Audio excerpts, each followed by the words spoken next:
இந்த 40வது நிறைவாண்டின் Ruby jubilee கூடார பண்டிகைக்கு நீங்கள் யாவரும் இப்பொழுது வந்து கூடியிருக்கிறீர்கள். ఈ 40వ సంవత్సరం రూబీ జూబిలీ గుడారాల పండుగకి మీరందరూ చేరి రావడం చాలా సంతోషం.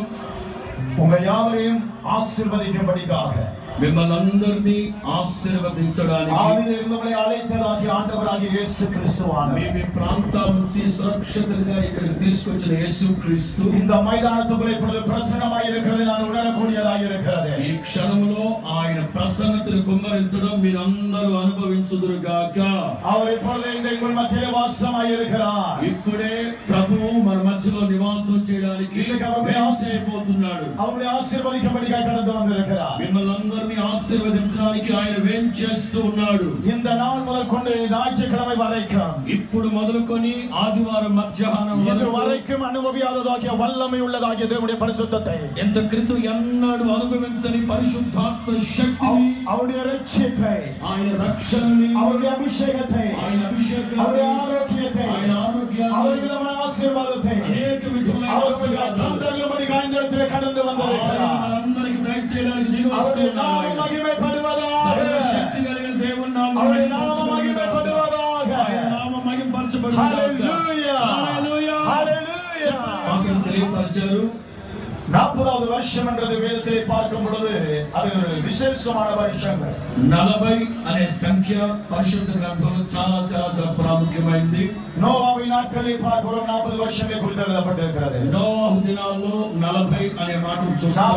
40 நாட்களை குறித்து எழுதப்பட்டிருக்கிறது. 40 రోజుల గురించి వ్రాయబడి ఉంది. మోషే నాట్களிலே 40 வருஷங்களை குறித்து எழுதப்பட்டிருக்கிறது. మోషే రోజుల్లో 40 సంవత్సరాలు వ్రాయబడి ఉంది. యేసు క్రీస్తుడి నాట్களிலே 40 నాட்களை குறித்து எழுதப்பட்டிருக்கிறது. యేసు ప్రభు రోజుల్లో 40 రోజులు ఉపవాసించారు. పెంతెకోస్తు నాట్களில் 40 నాட்களை குறித்து எழுதப்பட்டிருக்கிறது. పరిశుద్ధాత్మ కుమ్మరించబడే ముందు 40 రోజులు వ్రాయబడి ఉంది. 40 என்றால் ஒரு விசேஷமானது. 40 అనే సంఖ్య చాలా ప్రత్యేకించబడింది. ஆகையால் இந்த 40 ஆண்டு ஒரு விசேஷமான ஆண்டு. தேவனுடைய ஜனங்களே, தேவஜனமா, வந்திருக்கிற ஜனங்களே, దేవుని ప్రజలారా, அவருடைய செட்டையின் கீழே ఆయన రెక్కల కింద உங்களுக்கு ఆరోగ్యం ఉంది, ఆరోగ్యం కలుగును గాక, ఆశీర్వాదం ఉంది, ఆశీర్వాదం కలుగును గాక, సంతోషం ఉంది, సమాధానం ఉంది, నమ్మిక ఉంది,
நன்மை செய்கிறவர்களாகவும் మేలు చేసేవాళ్ళలాగా సత్తుడే వల్లమేలాగపట్ట యావరైயும் విడుదలయాకురవరాయి విడగతకదాయి సాతాను శక్తులు చేత పీడింపబడుతున్నాడు. அவர் நம்மை அபிஷேகிக்கிறவராக இருக்கிறார். ఆయన మనల్ని అభిషేకించిన వాడు. யாருக்கு இந்த அபிஷேகத்தை கர்த்தர் கொடுக்கிறார்?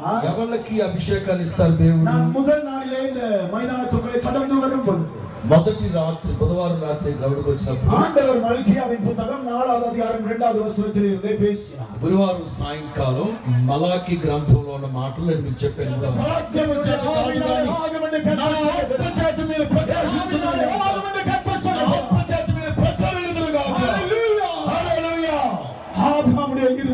అబ్రహాము హృదయం సంతతిயை நான் எப்படியாவது உமக்காய் பெற்றெடுப்பேன். సంతతి నా దేవుని కొరకు నేను எனக்கு உதவி செய்வீராக. నాకు దేవుడు సహాయం చేయును గాక. మోషే சொன்னதுதான் మోషే అంటారు, ஆண்டவரே நான் பேச தெரியாவிட்டால் నేను మాట్లాడడం చేతగానే బలహీనుడైనా బలహీనుడైనా சிறையில் அடைக்கப்பட்ட ஜனங்களை நான் வெளியே கொண்டு బానిసత్వపు కట్ల మధ్యలో ఉన్న ప్రజలు విడిపించేటట్లు தாவீதுடைய இருதயமானது దావీదు హృదయము கர்த்தருடைய கொடுத்ததாகிய నేను అప్పగించుకుంటాను. என் தகப்பன் கொடுத்த ஆடுகளை నా తండ్రి నాకు எதுவும் துணியாண்டு போக விடமாட்டேன். ఏ అపాయము నా நான் కావలి நான் కావలివానిగా இருப்பேன். కావలివానిగా ఉంటాను. హల్లెలూయా. గిద్యోన్ சொல்லுகிறான். గిద్యోన్ అంటారు. గిద్యోన్ சொல்லுகிறான். గిద్యోన్ అంటారు. అయ్యో நான் இல்ல. నీ శక్తి ద్వారా కాదు. పౌలు சொல்லுகிற போல. పౌలు అంటారు. సిలువయుடைய ఉపదేశத்தை நீ ప్రసంగించే పొழுது క్రీస్తు సిలువను ప్రకటించేటప్పుడు పోయి கிடக்கிற ஜனங்கள் నశించిపోతున్న ప్రజలు కట్టపట్టు கிடக்கிற ஜனங்கள் పాపపు కట్ల చేత ప్రకటించబడిన ప్రజలు